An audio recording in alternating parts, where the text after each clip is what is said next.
লাইসেন্সটা দেখান তো আমার হ্যান্ড পিক আপ আছে আপনি কি আপনি স্টুডেন্ট দিচ্ছে ভাই আগে না স্টাফ করলো ঠিক আছে আপনি বলবেন কথা না বলো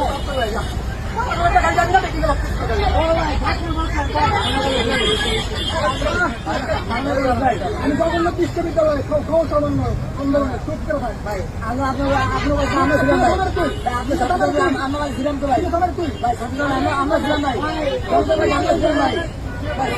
আমরা ছিলাম ভাই কোনটা ভাই আমরা ছিলাম ভাই আপনার ভাই আমরা ছিলাম আমরা ছিলাম ভাই গাড়ি যাবে মানে কি না যারা